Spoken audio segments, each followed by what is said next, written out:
Welcome to the Spotlight Series. I'm your host, Scott Nerney. We are at the beautiful Coesit Inn. Stop by, come see us on a Tuesday night and say hello. Tonight, we have the honor of Dale Venturini from the Rhode Island Hospitality CEO. Welcome to the Spotlight Series. Thank you. Before we start talking about business life, let's talk about your personal life a little bit, a little background. Tell people who you are. Well, I'm one of 9 children. Wow, all right. My dad died when I was a little girl, and we were all brought up by my mom. She was 30 years old with 9 babies. Wow. Yes. So I learned the art of survival very young. I have 2 sisters, older sisters, 3 older brothers, and me, and then 3 brothers. So I'm in the middle of 6 boys. Wow. So that's how I learned how to work hard and learn how to love what I do. Yeah. And do the things that I love. And your background in a school or straight into work? Or? I did both. I went to school at night. And I did go to school to learn to be an interior designer, but I worked all my life, and I found another career that I liked. And I couldn't decide whether or not I wanted to get into accounting because I love working with numbers. Okay. But I ended up getting into an office arena and then into like a chamber of commerce and then into the association world because all of that involved helping people. I love when people come to us and need help and need advice, need to know where to go, be a resource for folks. So that's what I do, and I love that so much. It's kind of like a teacher, organizer, manager, and volunteer all the same? Yes, I think, yes. That's a bumper sticker. It won't fit, but you can try. That's well put. That is Okay. well put. You know, the interesting part about what I do is it's never the same. Every day is different. So I honestly look forward to going to work in the morning. There are some times I'm at work at 6 in the morning, 6:30 in the morning, because my mind is going and I have all these things I want to do, so I can't wait to get to them. And talk to me a little bit about the Rhode Island Hospitality Association. So who are your base customers, clients, people in need? Well, we're a trade association that represents restaurants, hotels, and the tourism industry. We are private, so we're a membership. Okay. So my members would be the restaurants that join, such as here at the Coesit Inn, longtime member, hotels, and again, the tourism segment of our industry. My job mostly is advocacy and education. So I do have a separate 501c3 educational foundation where we do a lot of trainings for the industry. And then I have the 501c6, which is the trade association, where we do the advocacy and all of the things that it takes, working with regulators to keep our industry open. All the questions that may come in, we help people in their business, what they need to do. I'm very lucky as we've matured in our organization that I have an attorney on staff, and that has been unbelievably helpful, especially during COVID. But even before COVID, when people would have a question, she can't be their attorney, but she can at least give them the guidance that they need or the law that they need in order to do the right thing. And that has been one of our most valuable resources. And I assume you're kind of gathering a lot of best practices for businesses that, for example, the Coesit Inn is extremely veteran, mature business, but do you set up sort of like mentorships for businesses to work with other businesses and best Not practices? Quite formally mentorship, but it kind of happens organically. Okay. When somebody may come to one of our meetings and meet someone else that's been around a long time, and they end up helping each other. It's a very interesting industry to work for because they may be competitors, but they help people all the time. Not only do they help the community, but they will help somebody else that's going into the same business and give them advice and help them, kind of get through the myriad of issues and places that you have to go to get your business open. So it happens very organically. I think that we provide the vehicle for it to happen. Okay. Now, do people call us to ask us? We had that happen today. Somebody wants to open a business. We gave them the places that they needed to go because there's a lot to do to open a business today. So we want to make sure that people open properly so that they don't have to fumble. They're going to have enough to do once they start in that business without having to worry about, did I do it right? So we do give them that roadmap. And I imagine the whole time of COVID was turning your business on its head to say what the law is, what the health responsibility is, and how do we stay alive as an organization and work with our clients. We were very lucky to be at the table. Governor Raimondo invited us at the table because we have a lot of resources. I have been on the board of the National Restaurant Association. We work with the American Hotel and Lodging Association. I talk to the counterparts that do my job in all the other states. We had nightly calls sometimes to find out who was doing what, so that I was able to deliver data to the governor's office and to the Commerce Department to tell them what was happening out there, and also to tell them what the industry was needing. It wasn't always pleasant. It still makes me emotional on what people went through during that time, and we were there to at least.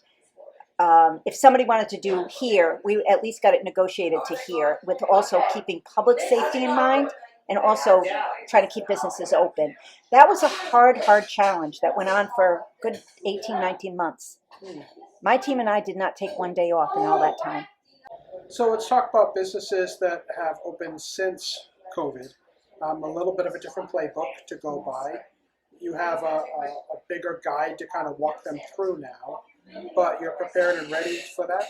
Well, what I found interesting in this last year, kind of as we're going post-COVID, that we've had a lot of new businesses open, but they've been smaller.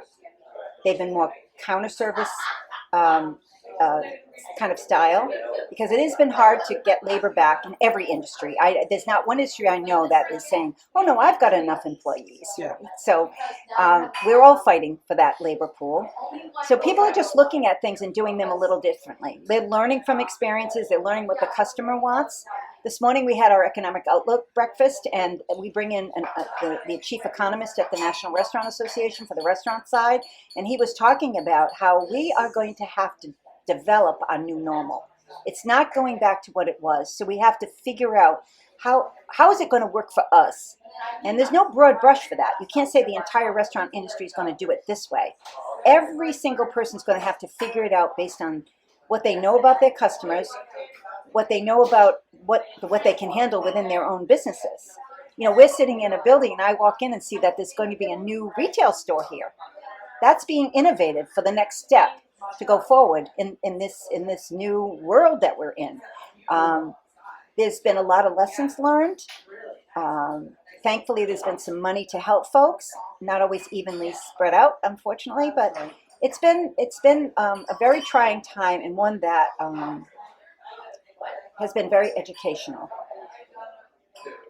And how do we, from what you see, how do we get the servers back? Or is it like working with Johnson & Wales, or getting people out of certain elements and into this, working as I look at the bar, or I look at waitresses, or even hostesses?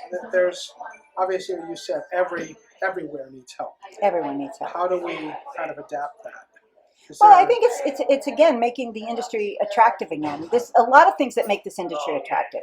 Flexible hours. We can come in and we can work half shifts, full shifts, or depending on what our personal life is like. There's in the serving end is in money making. A lot of people get into our industry to get themselves through college.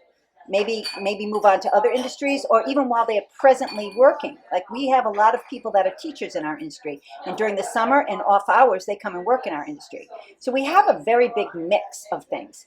One of the things that our association just started is a 401k program. 401k is a very expensive program to get started, and then it's an auditing program. Every year you have to be audited and the like. So what the association did, we started this pre-COVID, it got on a hold button, but we just kicked it off, where through the association's 401k program, you don't have to pay any of those fees. They're all going to be taken care of, so that a small operation can come in and set up a 401k program for their employees at no cost to them. So we're looking and being really super creative on what do people want. One of the things that we just got through is they're surveying around the country with thousands and thousands of people that are in our industry, that have left our industry, and have never worked in our industry, to get perspective. So there's a lot of data being gathered to find out what people really think, not anecdotal. What do they really, really think? And this data is just coming back to us to find out. Normally somebody might say, oh, well, I need a lot of money, but that's not always the case. They may need flexibility.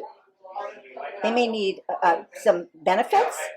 One of the little sneak peeks I got, some of the benefits people wanted were, I'd like to have pet insurance. Now, who would have thought of that, right? Now, we got to analyze, was that a big number? It was kind of a teaser today, so I don't Sure. have all the data. But it was, wait a minute, that's kind of unique, right? But what do these people want? And interesting to go to the people that have never worked in our industry to find out why they haven't. And that's the data we're collecting right now.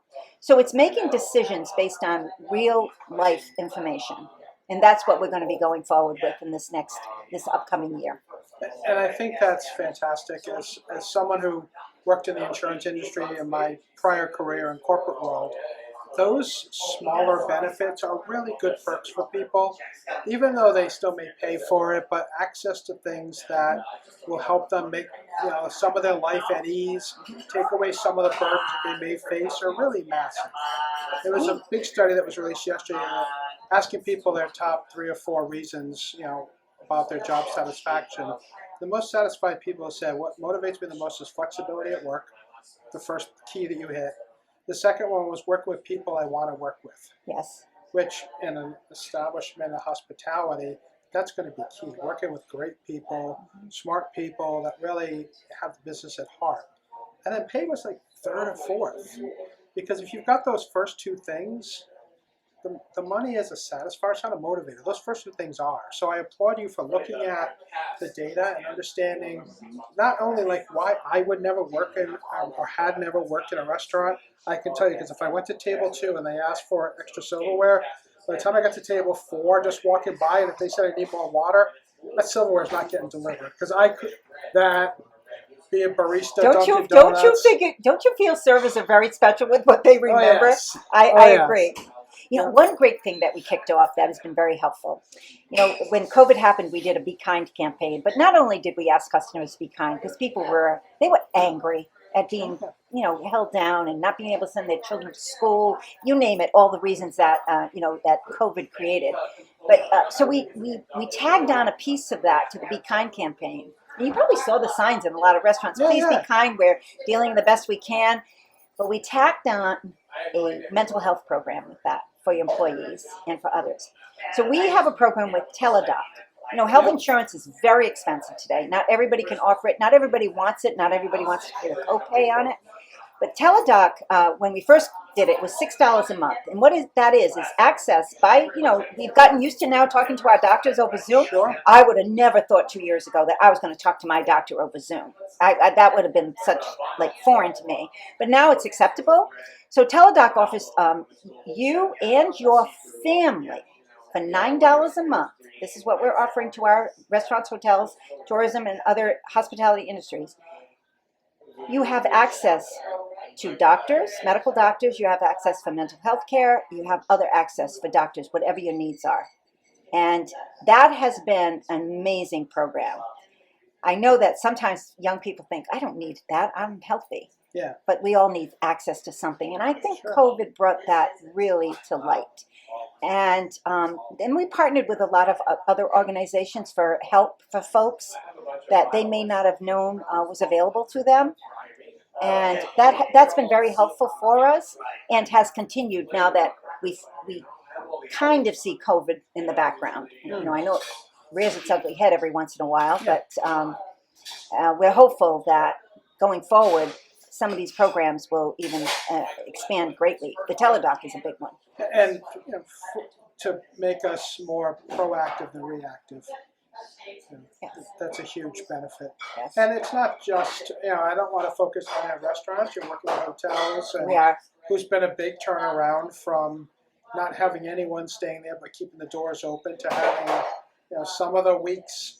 And I know Warwick just had a massive Great American Race where they had a ton of people. And 80-90% of hotels in certain areas were full, and tougher rates for people trying to book, but fantastic for the cities, the restaurants in the area, the shopping. I mean, that's advertising the state is huge. Well, thank you for understanding our industry so much, because the hotels are the drivers. When we bring people here, those people then go out, eat, shop, buy gasoline, whatever it is they do. Yeah. Hotels did not close, and they weren't mandated to close. So as a result, they didn't get any of the benefits they had to try to survive on their own, and that was really tough for the hotels. The state was helpful in providing some grant money. The interesting part about today is business is great. It really is. But doing business is super hard right now on a lot of fronts. Cost of business is up. You've seen the cost of food go up. 80% increase in eggs. They're talking about meat shortages. There's a lot of things that we talked about even this morning at our Economic Outlook breakfast on what's coming going forward. Because this was outlook to see what's going forward. We talked a little bit about the past, but now we're looking what happens now, going from now to all through 2023.